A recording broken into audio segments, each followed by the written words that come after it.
Welcome home, Raiders. Tonight, Rage to World First and the return of Garrosh? No! Convert to Raid presents the Battlenet News.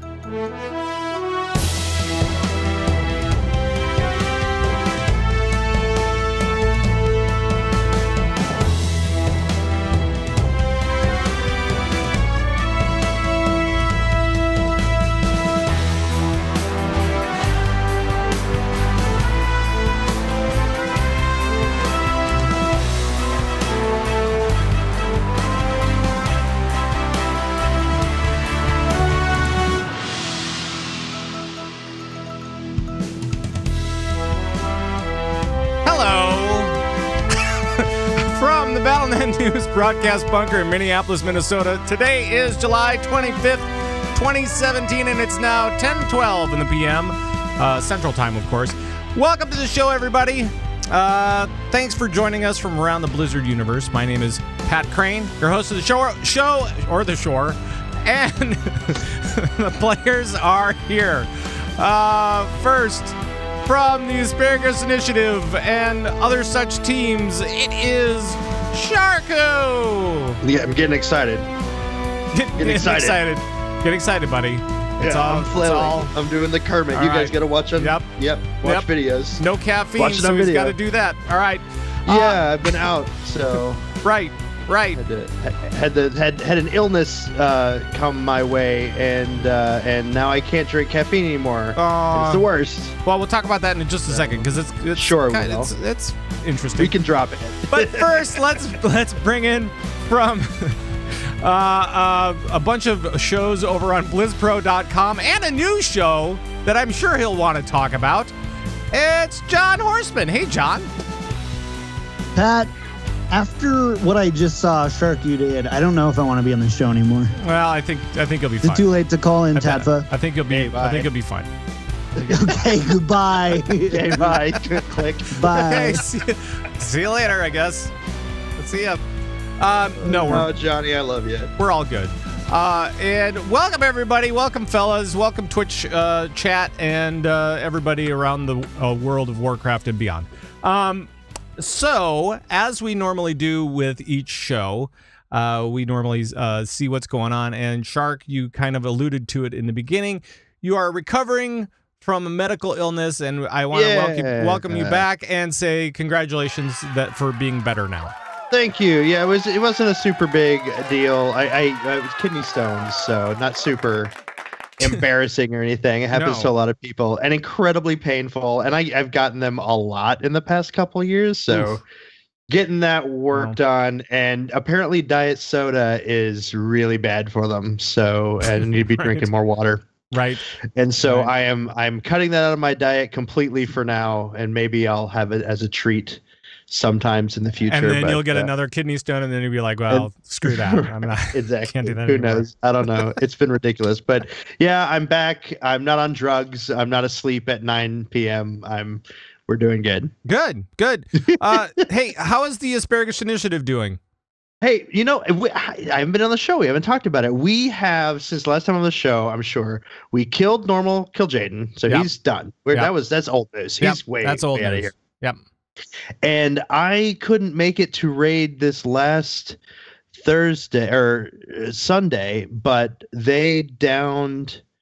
Since then, we downed all the way up to the Maiden.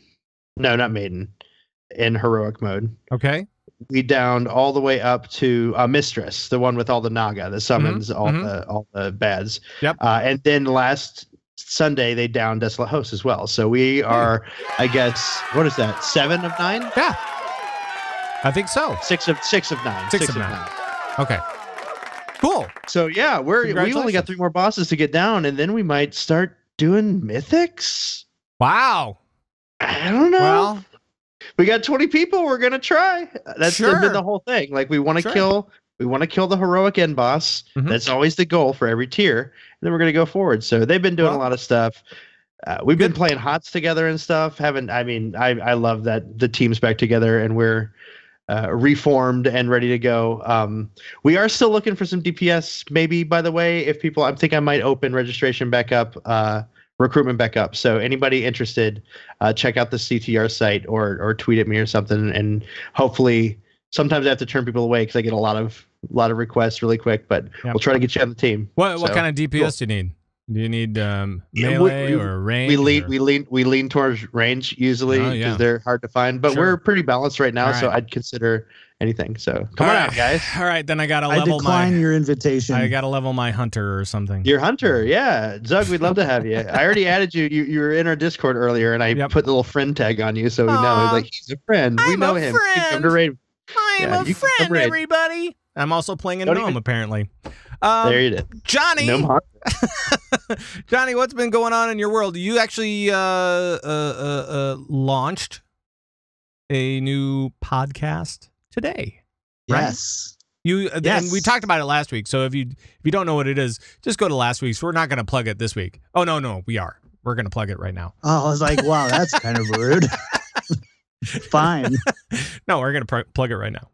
So, so what was it about? What are you doing, and who are you doing it with, and how did it turn out? How was episode 1? It was awesome. It was a lot of hard work this weekend, getting everything ready, all the like the finals for the music. We got original music done and everything, but it all came together, and we recorded this morning. Myself and Sean Bartley is my co-host. Talked about the beta that was live on the on consoles for the open beta and closed beta. And this is for Destiny 2. And Destiny 2, I don't know if he said it, but Return to Orbit is the name of the podcast. It's about Destiny. And so, all right, sorry. Go ahead. Yeah. So Return to Orbit, just go to r2ocast.com. That's R the letter to the number, O the letter cast.com. Very catchy until I realized that I would have to say that every time. So just like ARTO. Yep. No. Zero. That's cast.com. It's weird.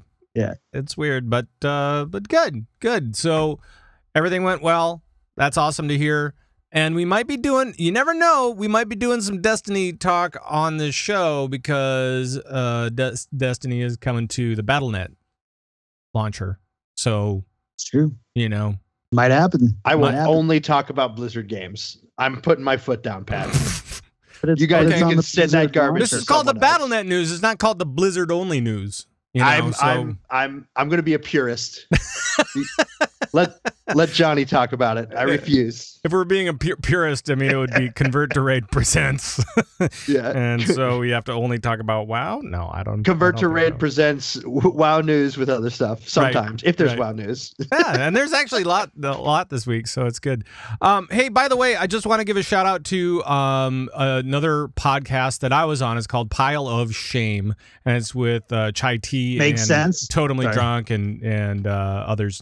And so I was on like a week and a half ago, I think, and it came out after the show last week. And so if you can find it, it's a lot of fun. We just talked about like video games, and I was talking about like old video games, especially like Conker's Bad Fur Day, one of my favorite games of all time. And you know, Pitfall and Dragon's Lair, and I mean like all sorts of old games. So and if they're on Twitter at PO Shame, if you want to find out where those guys are. So there. That's my big shout out for the week, I think. Yep. PO Shame for PO Shame. Yes. That's what I take at the end of a long St. Patrick's Day evening. A pea of shame. I got it. I got what you were saying. Got him. I get it. Got him. That'll be my only joke for the evening. Just a couple of quick notes before we kick off the news. One is that there is going to be a Minnesota meetup on August 5th from 2 to 7 in Roseville, Minnesota. For more information, you can follow me on Twitter because I'm sure I'm going to be talking about it, or you can message me somehow, either in Discord or something like that. But if you're in Minnesota, if you're in the Minneapolis, St. Paul area, August 5th, we are going to be meeting. That's a Saturday in the afternoon. So come on out and hang out. We're going to play games and have fun and drink beer and eat food. Sure. We'll do all that stuff. And prizes. Nice. And John, you were just talking about before the show, just as a reminder, we will be at TwitchCon. John and I will be at TwitchCon. And others, I'm sure. Yeah. So come out to TwitchCon if you're in the Long Beach area at the end of October. Now that I'm an affiliate, they have to pay for me to go out there, right? Isn't that? No. That's it. Now that you're an affiliate, now they have to pay for your travel and lodging to go out. And don't I get like a purple sweater or something? Yeah, everybody gets a purple name on the sweater. back. Yep. Double no, Shark. That's a triple How many subs do I need for that? I was going to say you can utilize the money from our 4 subs. We'll pool it together. Yeah. All of them. I think you need to contact Twitch and be like, exactly how many subs. Hold on to the wheel of the plane. Exactly how many subs do I need for a purple sweater and a plane ticket? All of them. That's what I'm aiming for. Every single one of them. Right. All right, let's move on to the show. It's time for the news. First up, now, as you guys might know, the South Dakota Comic-Con. Oh, wait, no, sorry. San Diego Comic-Con was just happened. And there was a Blizzard panel, as I'm sure there were probably a couple. But this one was about world building and about how they make all these things for the Blizzard universe. And it was pretty uninspiring, I guess, for the most part, because they were just talking about their products. But there was something that was kind of cool. And John, I think you see it in Overwatch a lot, for sure, where people are like, kind of crawling over things to get more out of Overwatch. And we're seeing that with World of Warcraft as well. What is the stunning statistic that we kind of learned from this article? 9 out of 10 dentists say that Raiders don't brush their teeth enough. Right. And the other one was 25 million read Overwatch and World of Warcraft comics. 25 million. Yeah, that's pretty good. That's a big stat. And if you're following Hearthstone, you'll know this past week we got 3 Hearthstone comics this past week, which were actually really cool. What was the Hearthstone comics? What were those things about? Because I remember seeing it, but I didn't actually read it, I don't think. Yeah, it was a lot of words, even for me, Pat. So I struggle with billboards, and they only have like a handful. Like I'm audio booking, right? Please tell me it's like a Yu-Gi-Oh type deal, like where they're like fighting battles with Hearthstone. Okay, we're good. Moving on. Like, I know what a Yu-Gi-Oh is, but I don't know what a Yu-Gi-Oh is. I'm an old man. Okay. Oh boy. Drink your Burger King water there, Shark. So it's kind of interesting. So if you follow Hearthstone, you'll know that Hearthstone has kind of created this side chain of lore that isn't really official Warcraft lore, but kind of likes to play a lot of hypothetical and spins on the actual Warcraft lore. Right. So the new premise for Knights of the Frozen Throne, one of them are these hero cards where the 9 heroes are corrupted into essentially Death Knights. And so the comics are about this bard in the inn where we play Hearthstone.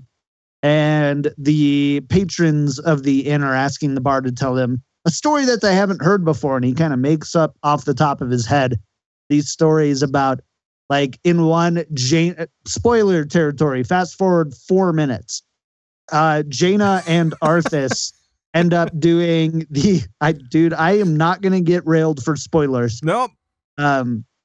Jaina, you know the culling of Stratholme, right? You guys have all played the dungeon. Sure. And in that one, Arthas kind of does his thing, and Jaina parts ways with Arthas right there, right? That's right. Like where they separate. Yep. The Bard's Tale is them doing it together, being called back to the Lich King throne. with with Uther's there and Thrall is there, and they all fight for the Frozen Throne. At the end of it, they want to know who won, and he's like, Jaina won, just like appeasing the crowd. And then the second one is about Rexxar and Malfurion and wanting to help heal the forest, and by doing that, they basically sell their souls to be Death Knights to do that, corrupted by Gul'dan. And the third one is about Valyria and Anduin, and Valyria, who is, a protector of the Rin family for a long time, and in trying to protect Varian Rin and defeat the Shadow, finds out that the Shadow actually is Varian Rin, or not Varian Rin, Anduin Rin. And yeah, just kind of like really weird twists a little bit, almost like some fan fiction type stuff. Giving them some lore behind them actually being the whatever Death Knight-y versions of themselves. Cool. Yeah. So they were really great. The art was phenomenal. If you've like, I would put the art up there with any other Blizzard comic. Sure. It wasn't like, oh, the Hearthstone version. It was really well done. And so that's, I think, a big part of doing with Dave Kosak, who is, the lead quest designer for WoW, moved over to the Hearthstone team. Yep. What is a quest designer from WoW doing on Hearthstone? I think developing stories like this and the plethora of single player content we'll be getting when Knights of the Frozen Throne launches. Sure. And Dave is, it's because Hearthstone is kind of like a parody universe almost. I mean, I think that that Dave is kind of the guy to do it. If you've ever talked to him at all at BlizzCon or whatever, he's a funny dude. He's pretty funny, and he's very animated, and he totally gets all of that stuff. So I mean, terrible raider though, Dave. Terrible raider. Terrible raider. Always standing. You guys remember that in the poo? Yeah. I'm not the only one that remembers that gag on this show from like 3 years ago. I was here when that was made. I was hoping you would be. I was here when that happened first. I feel like such a hipster, but I'm a part of it. Yeah. So, all right, Dave, very nice guy. Always stands in the fire. So I named my first Diablo character Dave. P.S. Oh, really? Yeah, for that very reason. Nice. That's so funny. And I know. So one other little note about the I'm gonna call it the South Dakota Comic-Con from now on. I think South Dakota. That's right. Yeah. Just because it's funny. But another thing that came out of that was that, and I didn't know this either, but they are making all of their statues and all of their stuff in-house these days. Blizzard is. And in a house? In their house. On their, not necessarily on their campus, but in their company. Kitchens. They've just, brought all of that production stuff in-house. And so they're doing it themselves. It's pretty cool. Even the big ones or the small ones too, like the $450 Diva statue. I think all of them. I'm sure they're designing them in house. I don't know if they're no. They're producing them, not printing them and everything. They're not necessarily producing them on the Blizzard campus in California. I'm not saying that. But the people who paint them are part of Blizzard. That they are working for Blizzard. Yes, somewhere. Yeah. Somewhere. So that's pretty cool too. They're going for that big control over all of their items, and they are big enough now where that totally makes sense for me. Because I mean they have 6 games plus. I'm sure they're starting to look at the Activision games, and I'm sure that they're starting to blend all of those things, kind of the production pieces together a little bit when it makes sense, and that would make sense. So I think they ended up saying, why sell $60 games when we can sell $450 statues? Right. And make all of the profit, not just only part of it. Yeah. Let's make all of it. It's true. So, yeah. So you literally have Ben Brode designing the game on Tuesday and painting Reaper on Wednesday. He paints Reaper. Yeah. You don't even know that. He's only good with black. I mean, that's the color that he really likes. One color. Right. The little notes say color and don't color. That's all it says for him. Right. That's why he's really good at Reaper. Yeah. So there. I don't know. That was he wakes up in the morning and there's a note in his mirror that he's written there. It just says, "Stay in the lines." Yep. Well Met is never getting a dev interview ever again. Thanks a lot, guys. Welcome to Ungoro. Mm-hmm. All right. Almost did. Yeah. It was close-ish. Okay, let's move on. For you. Let's move on to some World of Warcrafts. A clever strategy. It is. So we have a world second for finishing the big race, the big mythic race, and it is Exorcist. And so that was cool. Congratulations to those guys, and let me just play the big applause because it's important. They're doing great works, and we have like a whole slew of teams in third place, essentially, that are 8 of 9 right now, including Easy from our server and Future and other such guilds, such awesome guilds. And even Limit is up there too. So that's all very, very cool. And then one day after Exorcist gets their kill Jaden, then the nerfs started rolling in on Kill Jaden. And that's not to say that they hadn't been nerfing all this other stuff, but Exorcist was like, guys, why are we your quality control? Why are we? Shouldn't this be tested already? Shouldn't this be a thing? And since I've never done the race, John, I'm going to kind of lean on you a little bit because I know you've been in the race before. Yeah. Am I bringing you back to a dark place? I have to start peeing and I'm looking for a bottle right now. So, yeah. So flashbacks. I mean, so they've been talking about how these nerfs are like, come on, guys, these should have been addressed before this was released. We've had several nerfs kind of that weren't necessarily out in the open all the time. Like they haven't been super transparent with some of the nerfs that have been going on. But now we have Exorcist kind of laying into him a little hot-headed maybe. You get it? Yeah, I mean, yeah, it's so there's a lot of different sides to this. Okay. And there's two sets of tweets. One is from an overzealous raider, and one is from the actual and the other set is from the actual GM. Sure. And like to a point, honestly, there's nobody at Blizzard, in my opinion, who can QA like the top raiders and the top rating guilds at the amount of time that they do. Like right. It's a little bit unrealistic to say that once a game goes live, that's when the real more quality control happens. We see it all the time, right? We have all these betas and then things go live and things break. Sure. Like it happens all the time.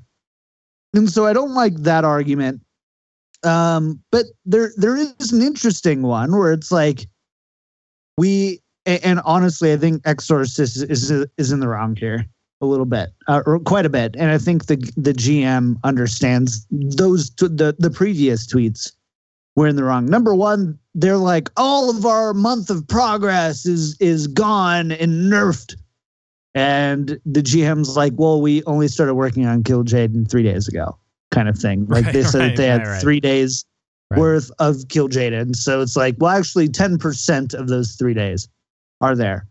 The second part is like, where's the line? Like, if you're going to nerf it, you're going to do it right after somebody worked so hard to kill it, right? Yep. So, like, the only way to, I think, circumvent that is to, announce ahead of time and be like, hey, in 10 days, we're going to nerf this boss.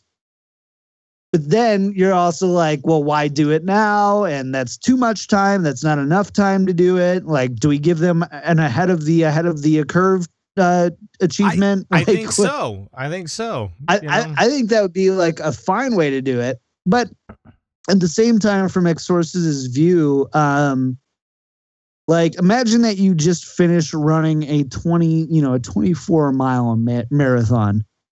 And you're like, you worked so hard for it. And it doesn't matter if you were only really tired the last, 5 miles. You busted your butt the whole time and you're really proud of your achievement. And in the middle of the race, you're like, you know what? Actually, we're going to call it good at 21. And you're like, right. Well, like that totally devalues the work that I put in. Well, and to add to your analogy, though, I think it's even more than that. Not just they're calling the race at 21, but they're in that marathon. They're in second place. They're trying to catch up and get to first place.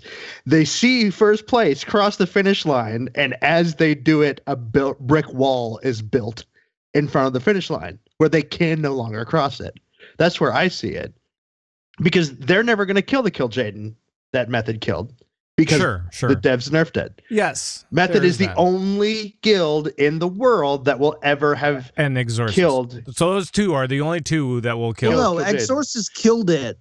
Killed it before the nerf? Before the nerf. Okay. Yeah. Well, so two. Sorry, I was confused. But the third person, that's true for the third person. Yep. Right. That's I think what I mean. So, but yeah, so I can see where the frustration is, at least on that angle. Well, I just think it's kind of a moot point. It's it's like it's happened. It's kind of like I remember. So way back in the day, back when the show was brand new, we were trudging through the Firelands, and then they did that big, huge nerf, that 25% nerf all throughout the Firelands, essentially, just trying to make it really easy for people to catch up and do all the things. And my team was like, "Oh yeah, let's go and let's do this thing before the 25% nerf," or it was a big nerf coming to the Firelands. Right. I remember that. But we were stuck on a list resort, the bird boss, and we couldn't clear it. But then we came back the next week after the thing, and we just cleared all the way up to Ragnaros. And it was a little, I don't know, I felt a little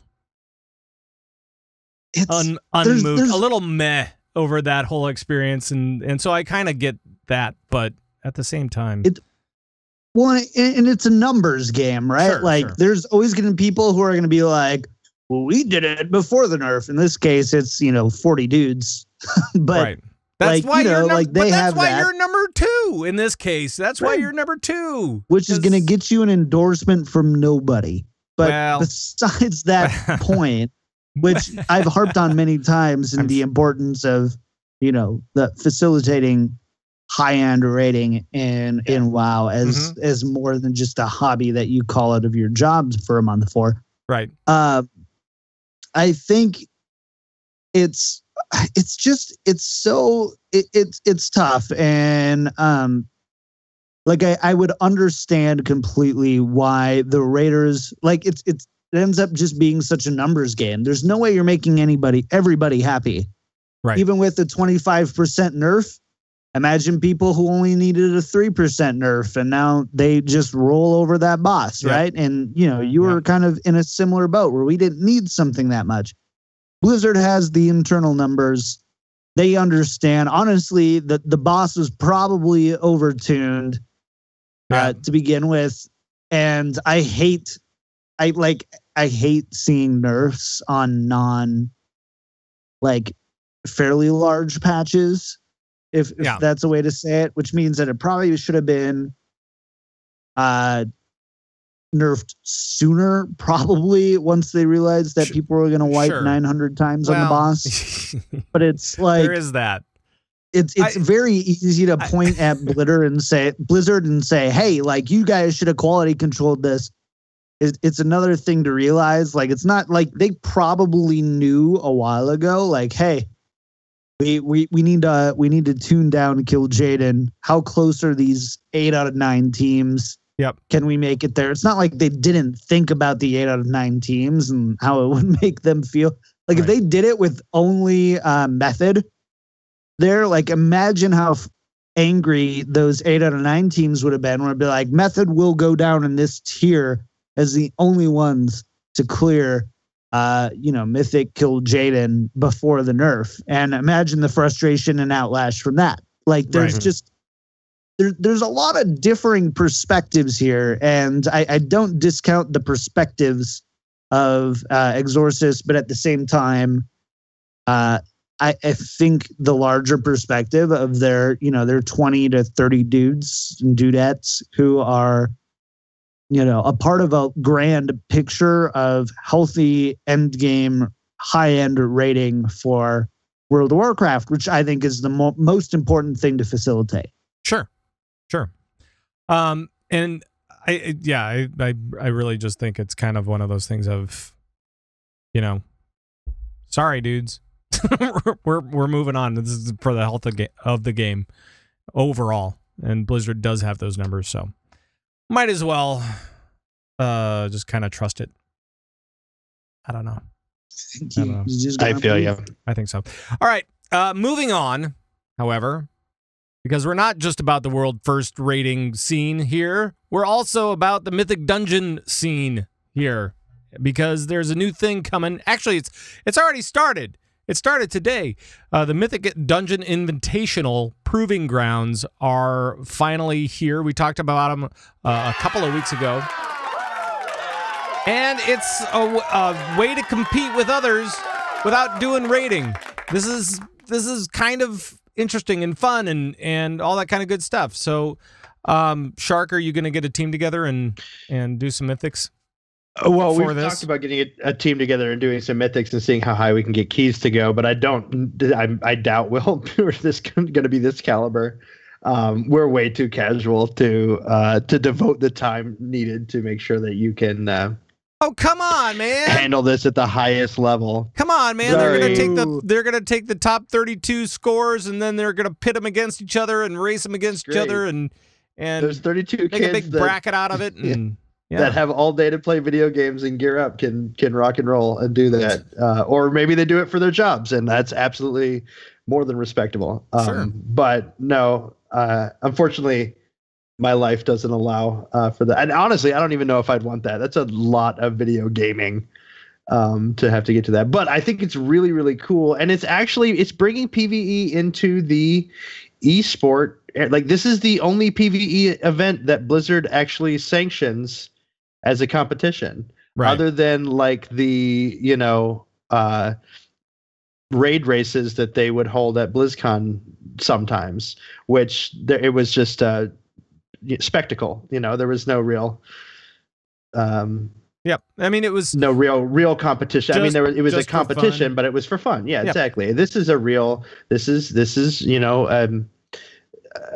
bragging rights winner gets prizes and esport. Yeah, money out of PvE content. So actual money. So I mean, there's a $100,000 prize pool, which I think when you get into it, it's probably not much for the winning players, but it's still money, and it's still they're trying this thing out, and I really like that they keep trying to figure out how to do more stuff with esports, and this is the way.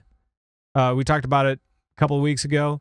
And I really do think that this is the way to do this, other than the rating challenge, which was done at BlizzCon every year. This is a much more fun, easy to see, easy to read, easy to kind of follow along with the action and all that kind of stuff.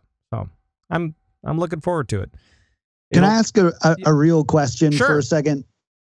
Outside of gravity of story, then, how is rating, high-end mythic rating, better than this?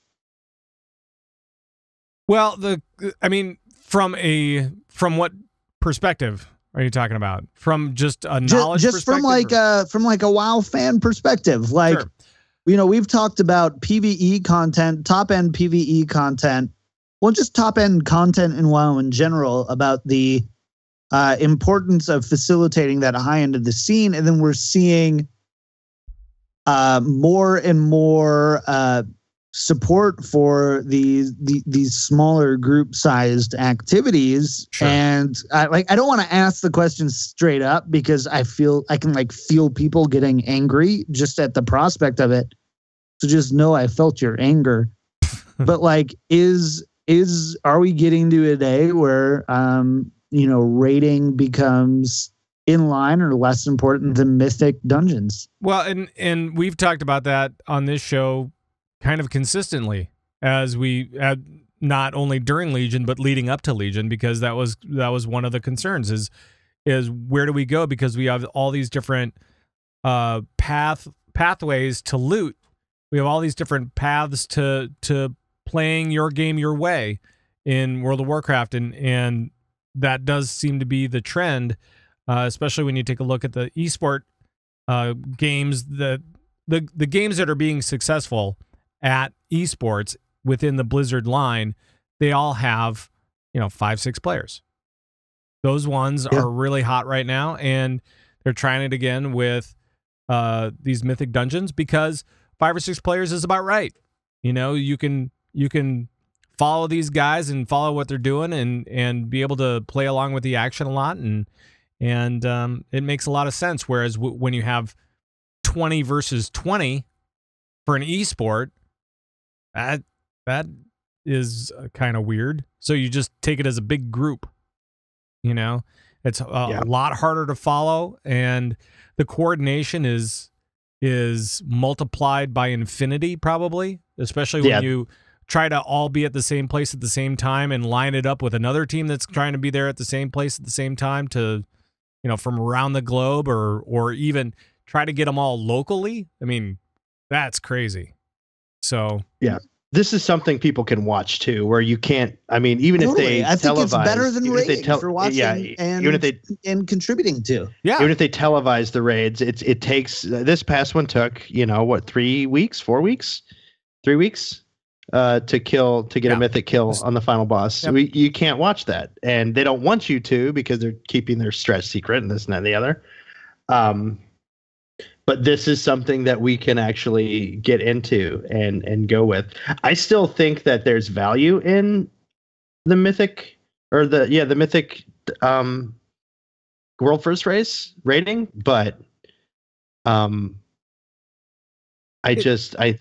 like it the way it is, sort of as sort of a community thing, and it being more for bragging rights than anything else. It's a tougher prospect, but this for is a esports. This is a different thing. It's a tougher prospect for esports for sure. This is them trying to make. I consider them very similar in the aspect of, I think it's just awesome that PvE content is being brought into an esports realm. Sure. So these top end raiders should be able to get a 5-man together and get into this. I know it's not exactly the same thing, but I mean, if you're a top end PvEer, you should, I would think, be able to find a team to qualify for this. I would be very surprised if Method didn't have a couple teams even. They'll have multiple. You know what I mean? Exactly. So why are we? Yeah, I think it's great. But I like the concept is the fact that I think with the points John's trying to make is that Mythic, the dungeons are kind of surpassing. I don't know if I see them as surpassing, but just they fit really well. Like the best thing Blizzard did, I think, at least as far as PvE content is concerned, were the Mythic 5-mans. Yeah, keeping the dungeons relevant and interesting and new, and adding to stuff every patch, and keeping us engaged in that alongside. Sorry, microphone squeaky. Alongside. That was kind of epic, though. I know it was. If I do that in Discord while I'm playing HOTS or something, they're like, "Oh, shark summoned a whale again," but but alongside the raids, I think they're great companion pieces. They're great. They cover each other's strengths and weaknesses really, really well. Sure. So rock and roll. I don't like. I guess that's my only comment is I don't like separating them mentally. I like seeing them both as PvE content, and PvEers engage in them both, if that makes sense. Sure. So, I don't know. But anyway, it's I think it's a great thing for the community. I'm really excited about it. It's awesome. Just a little bit about this thing, if you're confused by what we're talking about. The Mythic race, the Mythic Dungeon Invitational is going on now, and you can at the end of these 2 weeks between July 25th and August 8th, you go for your top score, and once you have that top score, there is a form you need to fill out, and it needs to be received prior to the end of August 8th. to be considered for all that stuff. So if you are a really good Mythic Dungeon player and you have a great team of folks and you think you have a shot at this prize pool, go for it between now and August 8th. Yep. The winners get $100,000. Well, no, it's $100,000 prize pool, I think. So it's not the winners get $100,000, but it's the winners split. They get a chunk of $100,000. So there we go. That way. We can say it that way. That works. Something about $100,000. Right, okay. Right. They get to pay. Blizzard's putting up $100K. They get to pay $100,000 in taxes. Is what we're trying to say. To be fair, that is 1/4 of the next smallest World Championship prize pool. So, look at that. I'm trying to think. I don't know Diablo. Diablo I don't know, but I believe that The Diablo I think $250,000 first prize. It's $1 million total. $250,000 first prize for Hearthstone. Oh wow. I believe. That's cool. Which is $250,000. And we don't even know with Overwatch League what that money will look like, but we know that we at least have Contenders Season 1, which is $100,000 for itself, for something that isn't really totally full-fleshed into an esport yet. Nice. And that's not even like that's like the B tier. That's like Division 2. Right.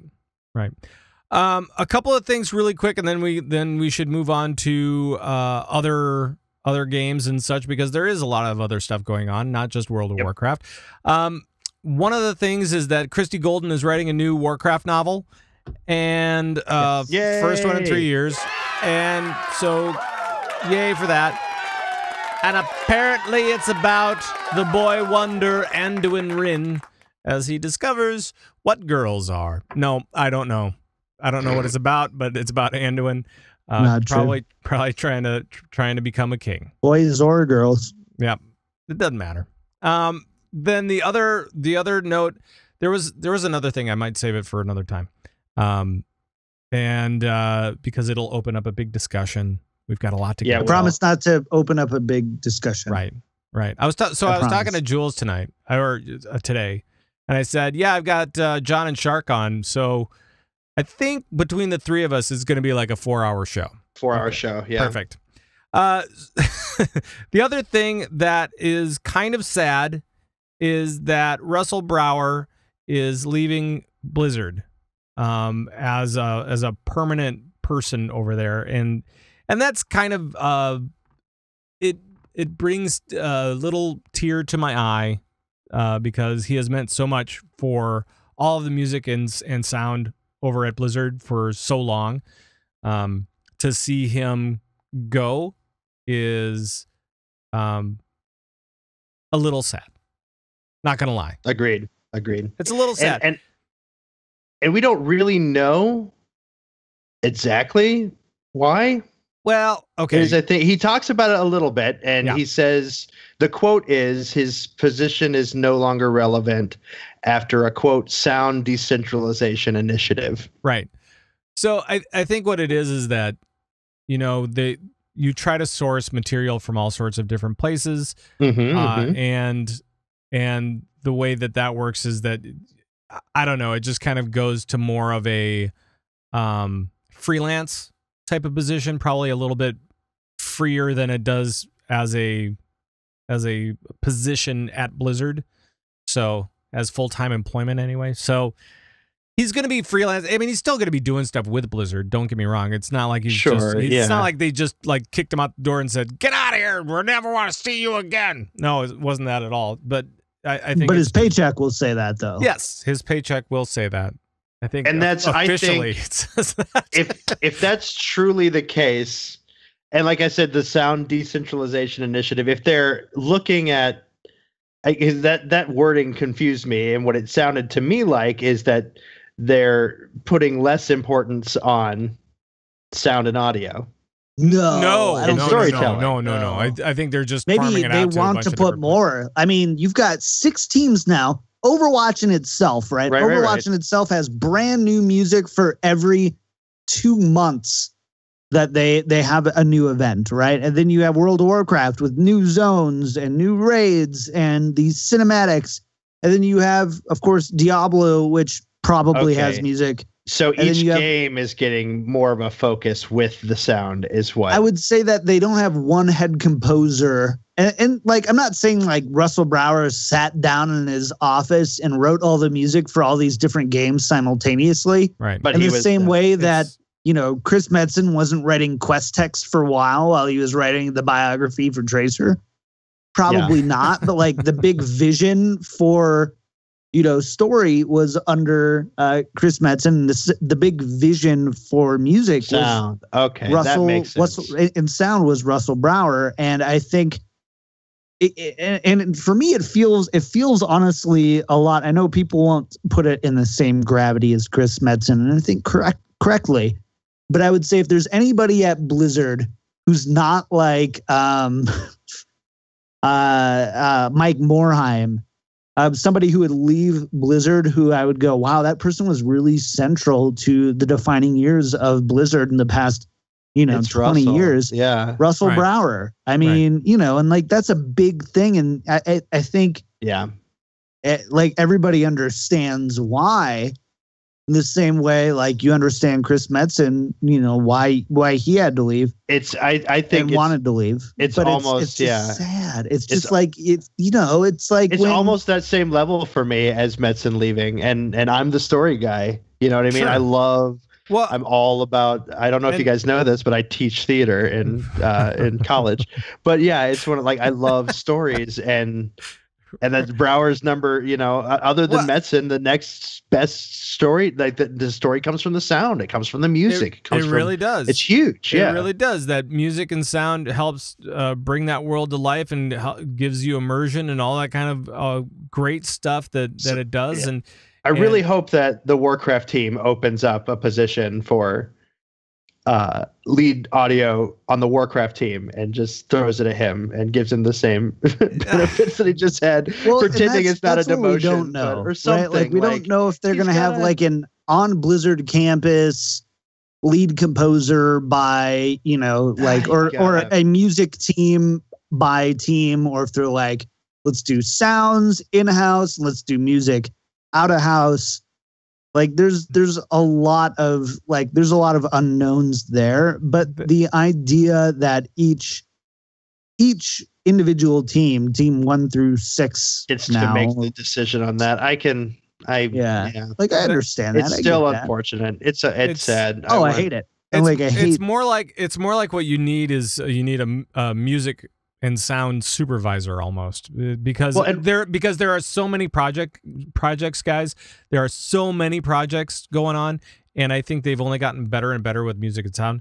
That really you need somebody to manage like all these different little tendrils and not necessarily be a head composer or something like that. Yeah, I can't handle 3 podcasts a week. I can't imagine trying to juggle 6 video games at a time. Right. No. To wrap this up, I think I've found a solution. What really needs to happen is, since they have a little bit more free time now, Russell and Chris need to start working on the Warcraft Broadway musical. Okay. And give me a call, because I'm very free to direct that if that call is placed. So what would that musical sound like? What would be the story that you bring him to the musical? What would that be? Have you ever seen an orc dance? It's an incredibly rare sight, and it's a brilliant thing. That's what I think needs to happen. We'll get Russell Brower and Chris Metzen. Right. There's lyrics and score right there, book and score. Let's get it together. Let's pump that thing out, and we'll start previews in a couple months. How's that sound, guys? Give me a call. Yeah, it sounds really great. Sounds really great. All right, we are going to move on, because we need to. I heard that question. Sorry. I heard the question. The Broadway musical would be, do you want to build a Lich King? Oh, there you go. That's nice. I like that. I have that video out there somewhere. I like that. Why don't we move on to let's see. Which game are we going to move on to next? Let's move on to so maybe Heroes of the Storm. I can dig that. All right. So, Shark. Yes. Yes. There's a new hero coming to Heroes of the Storm. If you can call them a hero. Uh-oh. If you can call them a hero. Who do we have coming to Heroes of the Storm? So they teased this a few days ago where it was they had a figure coming through the black portal. I don't know if that was before the last show you guys did or not. But there's a figure coming through not the black portal, but the whatever the portal. Right. The Outland, right? And we couldn't tell who it was. There are lots of people were saying it was Akama, maybe. Some people talking about it being Kil'jaeden because he's big in the game right now. Yep. And then it was revealed and then they had, I think it was outside of Orgrimmar, they had another teaser, and it looked like it ended up being Garrosh Hellscream was the hero. And everyone went like this. Right? I mean, no, I didn't. I don't know. I don't think it's bad. A new hero's good. Sure, a new hero's good. Iconic to the lore. I'm actually kind of surprised he hasn't been in it before. We don't really have, we have Moradin, we have Varian, but we don't have that, other than a Sonya, we don't have that berserker warrior that, who needs armor? Let's fight. I think he's a good enough character. I mean, we've seen him in Hearthstone and all that kind of stuff. And right. And so, I mean, it's kind of okay, let's bring him in. But, for me, from a WoW perspective, after 14 months of Garrosh, I am just kind of done with Garrosh. I'm so meh. When it comes to this. It was because you were on Asparagus Initiative during Mists of Pandaria. That's what the problem is. He could have the most fantastic play of everybody in Heroes of the Storm, and I'd be like, I am never playing him. Playing him. I don't understand why we don't have a Draenei in HOTS yet. Iriel or, oh my gosh, what was his name? Valen? Velen? Yeah, any of those guys. We don't even have an Eridar. We don't have That's why a lot of people were saying it's going to be Kil'jaeden. It's going to be Kil'jaeden. So we can have, no, none of that. We have a stark lack of dragons. When they were saying it was going to be Warcraft themed, I was really excited about this stuff. And then I saw the Dark Portal and I was like, no, it's not a dragon. No, that's sad. No. But I'm going to say it right now. You're going to get Jaraxxus before you get Kil'jaeden. Oh, Jaraxxus would be great. Well, what I was thinking about is because we also only have one gnome who is a dragon. So they kind of tried to two birds on that one. But I would love to see who is the guy that summoned him? The little gnomey guy that summons Jaraxxus. What was his name? Not Millhouse. Millhouse Manastorm. Was it Mill? It's not Millhouse. No, it was somebody else, wasn't it? Isn't it? I think it is Millhouse. Millhouse. Millhouse was a mage. They're gonna know. It's gonna come up. It's what was his name? But anyway, that character. Yes, he is. When I Google it, it says summons Jaraxxus. So Millhouse summons Jaraxxus. Okay. All right. Maybe never mind. That was something different, or is it Wilfred Fizzlebang? That's Fizzlebang. That's it. That's it. That it is. That but it is. That him as a character because we also don't have that many warlocks. We have Gul'dan. I mean, I know whatever. I thought he would be, and then one of his ultimates would be, or his only ultimate would be summoning Jaraxxus. So there would be different versions of what that meant. I don't know. Right. I didn't. But yeah, blah blah blah. New hero. It's Garrosh. He's gonna be. I think he's gonna be good. We'll see. I don't know. I like the idea. That. I know, blah, blah, blah. I don't know. Blah, blah, blah. I don't know. Whatever. I like the idea of another Sonya type bruiser warrior that really doesn't tank, but does incredible damage and is sticky as hell, Sure. Just keeps I don't know exactly how they're gonna build him. They haven't, we'll see. Yep. Yep. But I'm excited. I'm excited about it. It'll be good. I want to see. I need another dragon. I need dragons. I need Draenei. Let's do this. Okay. Valen would be such a cool character because we don't have any priests either. Well, sure. Tyrande. There you go. So we have a new thing for HGC as well, and this is weird. And John, maybe you can lead me through this because it's not necessarily about Heroes of the Storm, although it's definitely about HGC. I don't know it. It's twitchy. I don't understand it. So it was in the Heroes of the Storm section, and I said, "What?" Right. So apparently, what they're doing is they're creating cheers when people watch HGC on Twitch, so that people can cheer on Twitch for their team. Apparently, This is the way that it goes.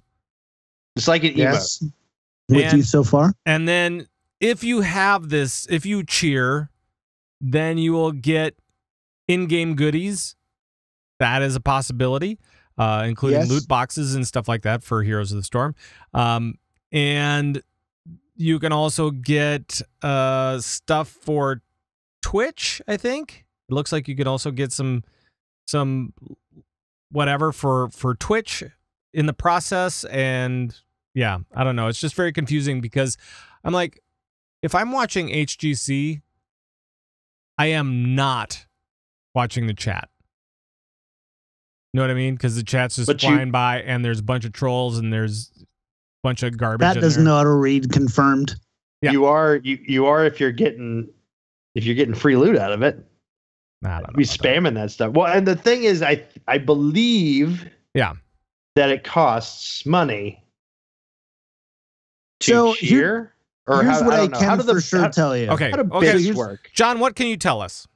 So with bits and cheers, how it works is essentially it's kind of like subbing to a streamer, but it's not a dedicated amount. And Twitch takes the money out of the front end rather than the back end. So for like 100 bits, which is $1, basically 1 bit ends up equaling 1 cent to the content creator. You might pay $1.40. So Pat, I pay $1.40 for 100 bits. I cheer for you 100 bits. You cash that out for $1. Okay. Okay.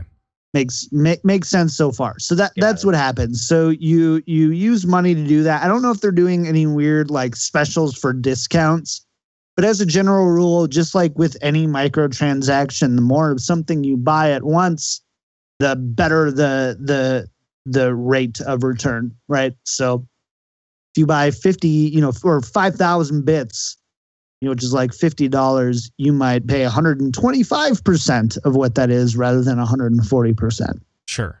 As you cheer for the different teams and the different things, you unlock loot, you unlock special emotes on Twitch.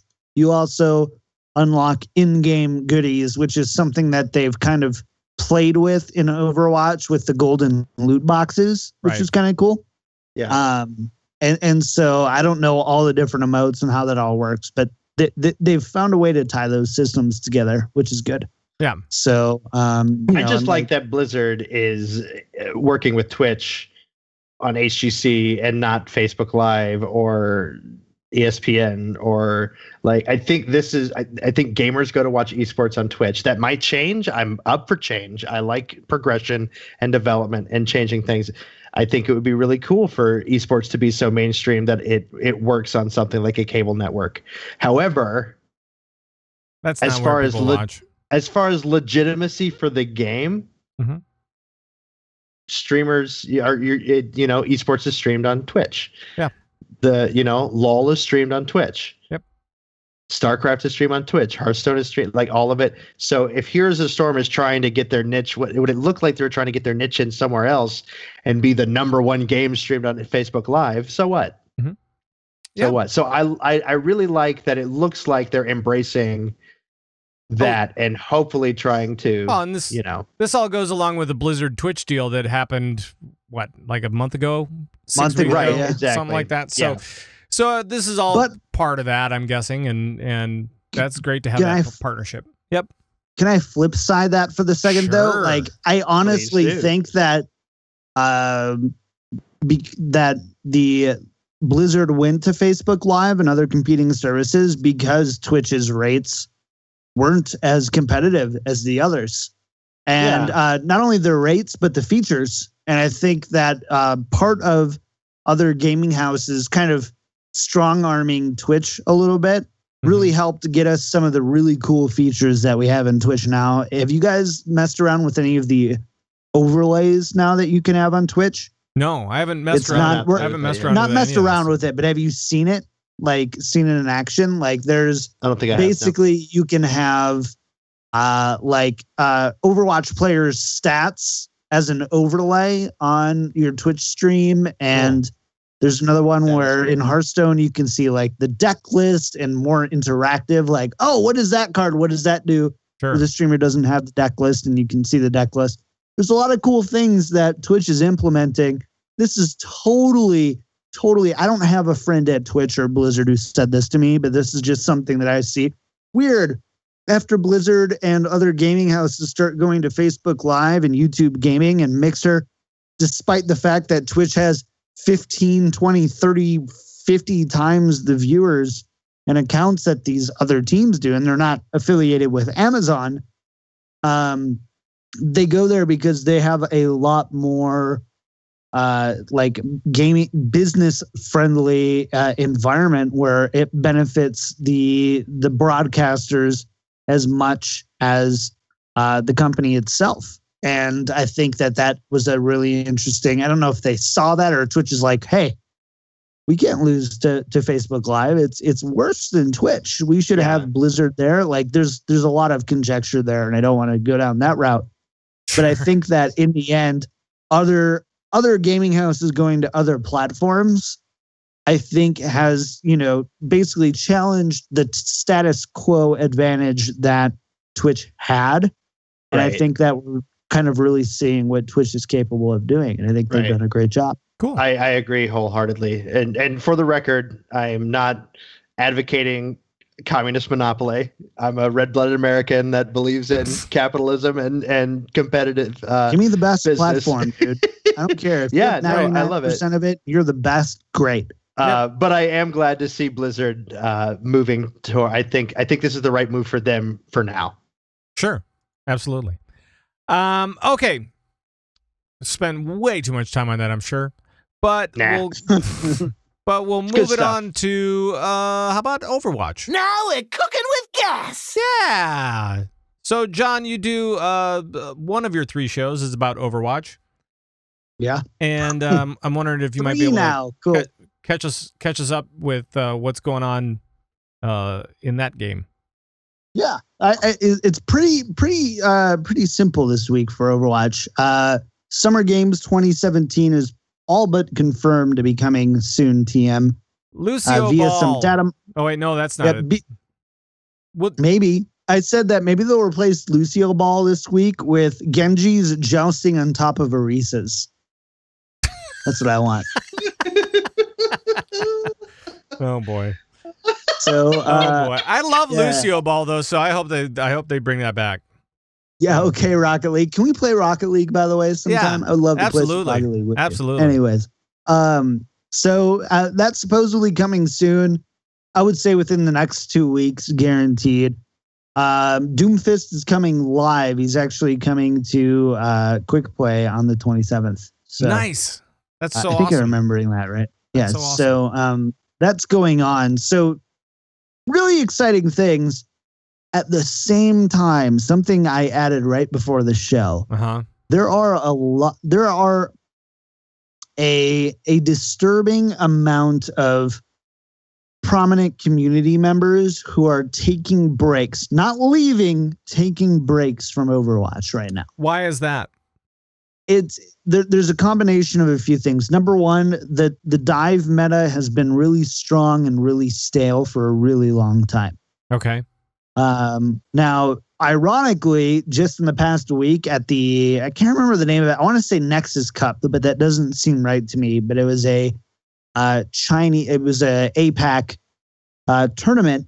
There was actually an anti-dive comp that ran out. So for those of you who are listening who don't know what dive is, it's when you run Winston, Diva, Genji, Tracer, Lucio, And then either like a Pharah, you might see a Zenyatta, you might see like there's a few different variations, but the 5 are still the same. Sure. And it was basically dive versus dive, same heroes forward and backwards. Sometimes maybe 1 or 2 heroes changes, and it's not even that it wasn't fun. It was stale. It's just not. It's not super compelling. It's kind of sick of it. Yeah. Right. So, but in APAC, and I want to say China, but it might have been South Korea. So I'm just saying APAC for the time being.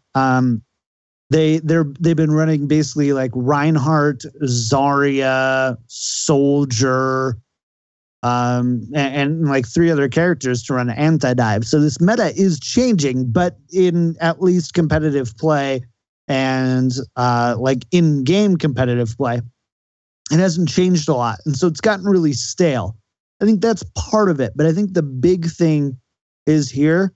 Right now, you can look and find pretty strong statistics that 1 out of every 4 of your games is going to be plagued by a lever or a griefer.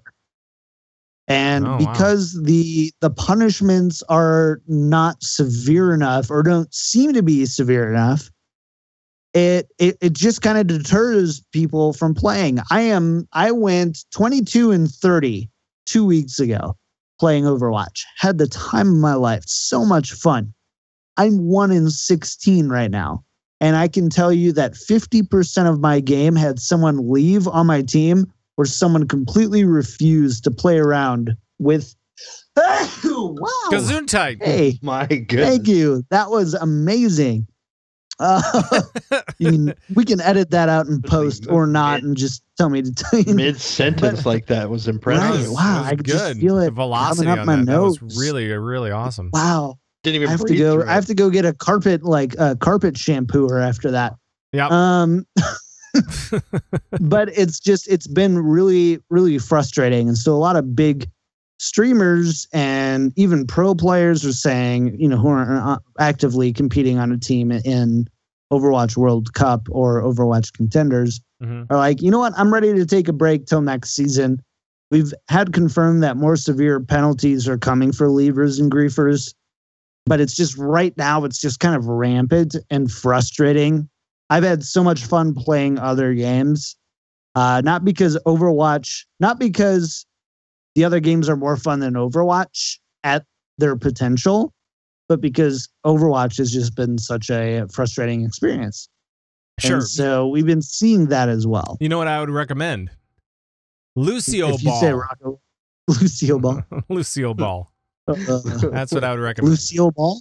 Desi Arnaz. Yes. Lucio Ball and Desi Arnaz. I was also going to say, when is that Junkrat comp going to be really picking up steam? Oh, Junkrat is part of that anti-diva. Sorry, Anti-diva, I totally blanked on it. Anti-dive. Or not anti-dive, not diva, dive.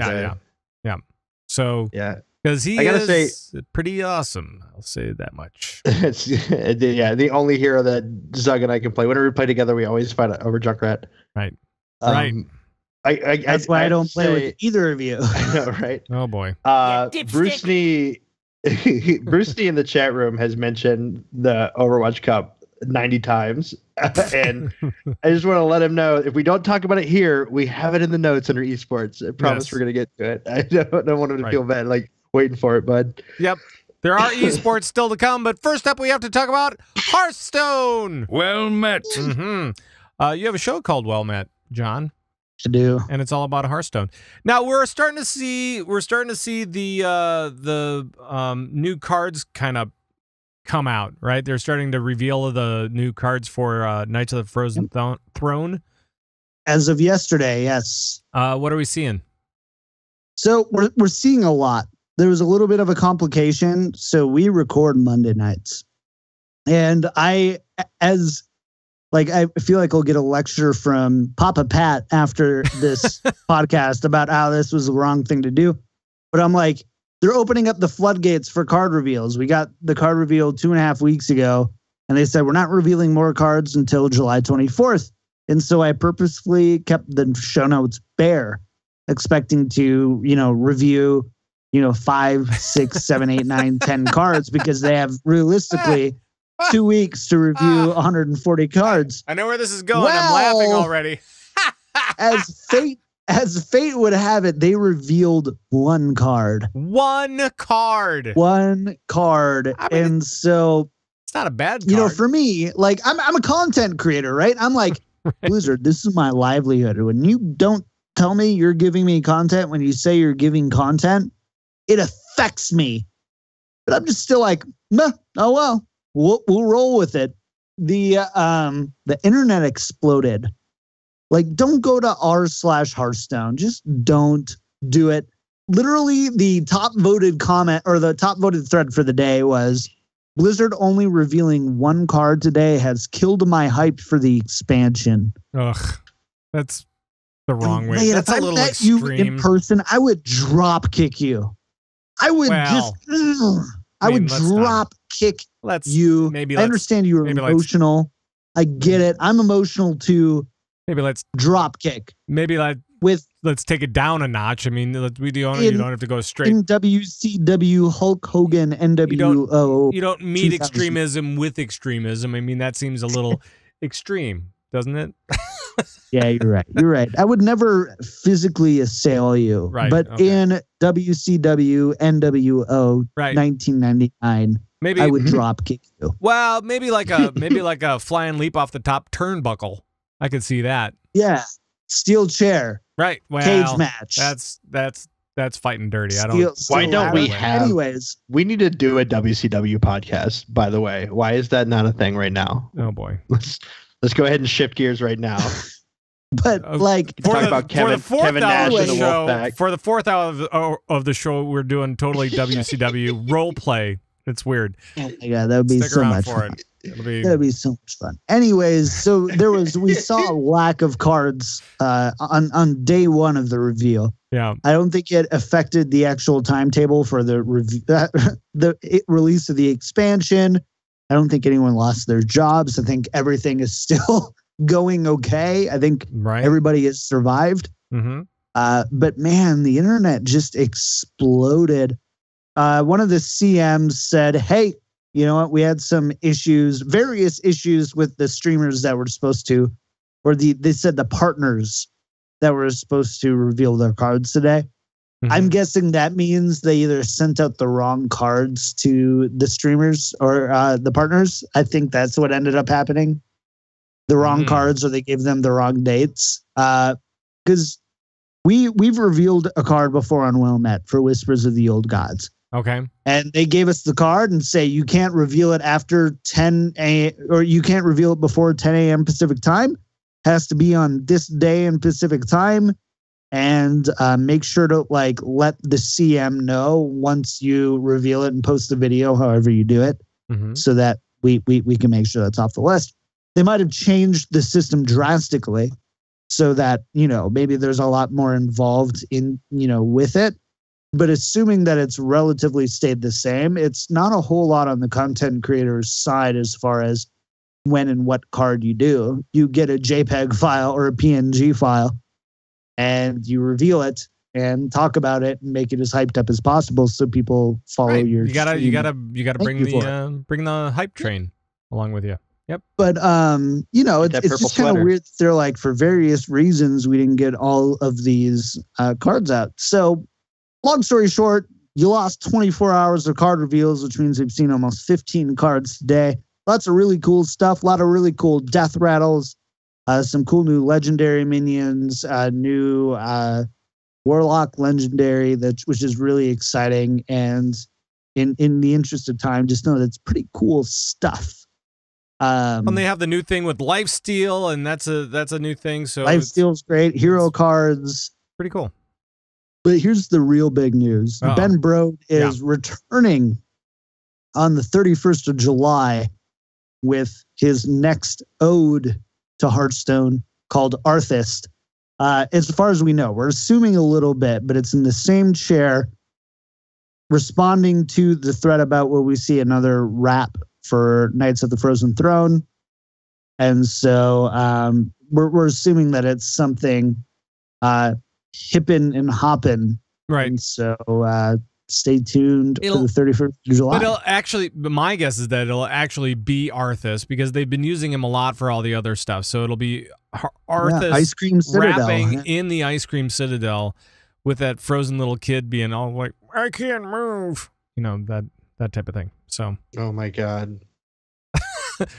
And we just broke Shark's brain. So let's move on to eSports. Let's jam. Yeah.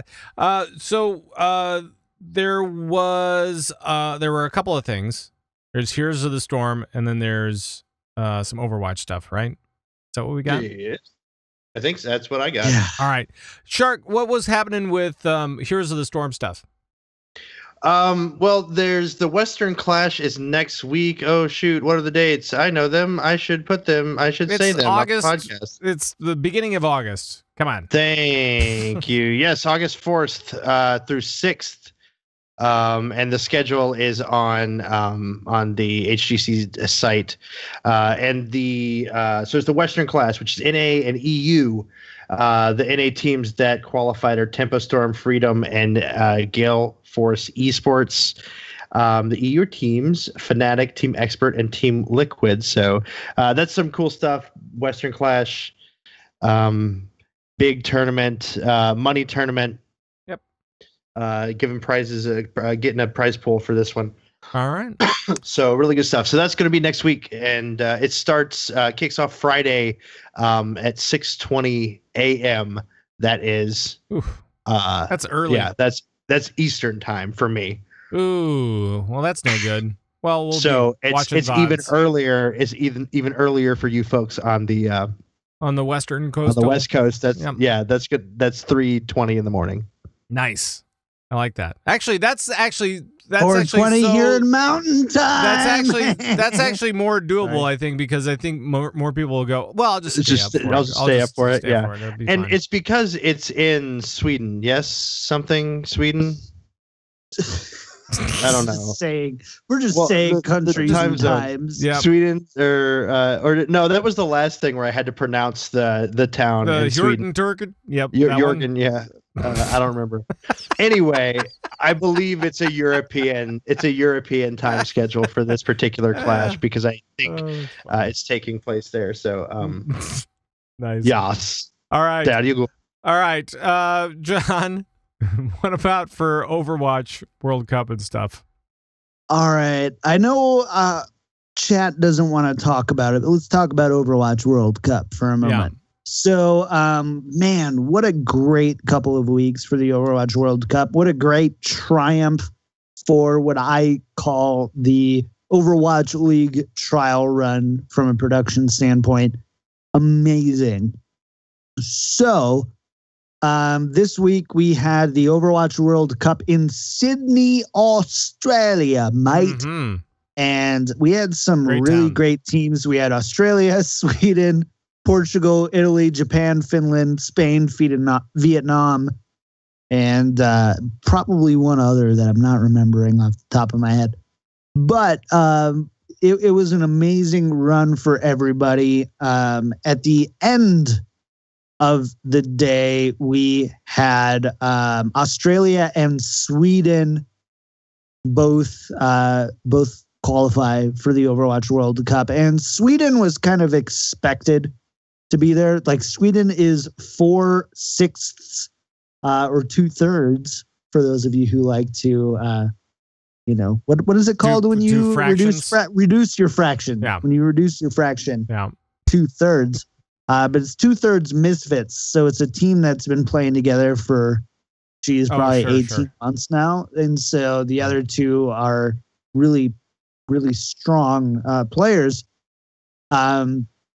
But the surprise was kind of Australia, and for a few reasons. Number one, Finland was really, really favored as being, one of the two teams. In Australia, you've got that home field advantage, right? We've all played a sport or something like that where you've got people cheering for you who aren't apathetic towards your performance, and it gives you that extra boost.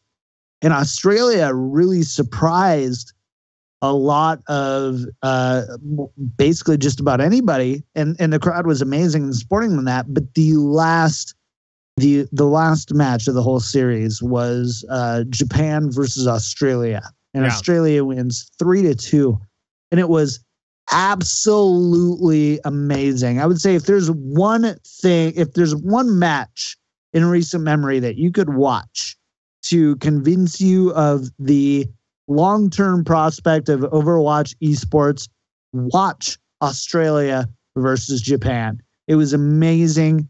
The crowd was amazing. The Jamerson, one of the casters for Overwatch World Cup, or analysts for the Overwatch World Cup, is a regular on the Payoad, and just the amount of preparation and production quality and time and thought that went into these events has blown my mind. It was just amazing. So Australia versus Japan, watch it with your kids, watch it with your dog, whoever. Wow. It was an amazing. I'm not sure that your dog will get much out of it. That's all right. You know, I mean, Choji's Choji's smart. Choji's smart. Not gonna. They almost had a cat with the jetpack, Pat, in Overwatch. Okay, so dogs might be interested, but not this coming weekend. But next weekend we have the next stage of the Overwatch World Cup, which is, if you say it wrong, it's Katowice, but it's like Katowice or something like that. And there's a lot of good teams playing for the next World Cup. I know Poland, and I honestly don't even know off the top of my head all the different teams, because I haven't prepared, because I have 10 days to prepare. Right. For I got you. But if you really want to know, we'll get you next week. Sure. And we've got other stuff going on, because like we had the Western Clash, right? But like Tempo Storm disbanded. There's a lot of that's Heroes of the Storm. Why am I like Storm? I don't know confused. why you're going I'm like, that. I'm like Western Clash. We just talked about it. I thought that was the smaller tournament that was happening here in NA. Never mind. No. That was Overwatch eSports. All right. Hearthstone Global Games is finishing up here pretty quick. Cool. And how are those rolling out? Pretty good? They're really good. I know we were just talking about it, because if you watch Overwatch and you're a fan of the esports, you've really wanted like consistent esports with something that you can follow. Unfortunately, with Hearthstone Global Games, they got the consistent esports part down, which was really hard to follow. It wasn't really well broadcast about the times, the teams, the scores. And so we're coming in. I know this past week we're coming into the top 8. And so we're winding down here. But man, there's just a lot of stuff that I don't even know off the top of my head anymore. All right. A lot of stuff. And with that, I think there's a lot of stuff that isn't on the top of my head either. However, because we already talked about it. Right. However, we don't have to worry about that, because it's the end of the show. Yay! This is so, guys. Are you doing anything big this week? How can people get a hold of you? All that kind of stuff. Shark, do you have anything big this week? I mean, I'll be streaming. Hopefully, I should be back to streaming the raids again. So those of you that enjoy watching Asparagus Initiative, now that your stones are past, you'll be. Yeah, and I'm not. It was just a lot of cursing and yelling and falling asleep at the keyboard, and nobody wanted it. My team. Well, sounds the other like thing me on Convert to Raid. I was taking. Right. Well, I was taking prescription painkillers with kidney stones. So that was, I did not know what was going to happen on stream, so I decided not to. My raiders were very adamant I should have streamed, but probably for the best for you. So I'll be back to that. That's twitch.tv /Sharku_CTR. Right. Same as my Twitter at Sharku_CTR. So check me out. We're gonna be doing new stuff. I'm trying to form. I got my affiliates thing now with Twitch. I'm an affiliate, so you can sub to me. And the more subs I get, the cool stuff I'm going to do. So come sub. Okay, bye. All right. And John, other than your 14,000 podcasts, actually, let's talk about some of those. It's 3. Yeah. 3, Pat. What do you got? What do you got going on? I can count it on 2 hands. Right. I got you. So first of all, Czech Republic, USA, South Korea, and Ukraine. Those are the final 4 for Hearthstone Global Games. Sorry, right. I knew. No problem. So those will be playing at BlizzCon. Right. But as for me, please check out Return to Orbit. If you like Destiny, I would love to hear your feedback on the show. Try to be kind of gentle, though, please. But r2ocast.com. Head on over there. I think it's I'm really proud of all the work and time that we put into it. You can find me on Twitch at twitch.tv/kicktripod.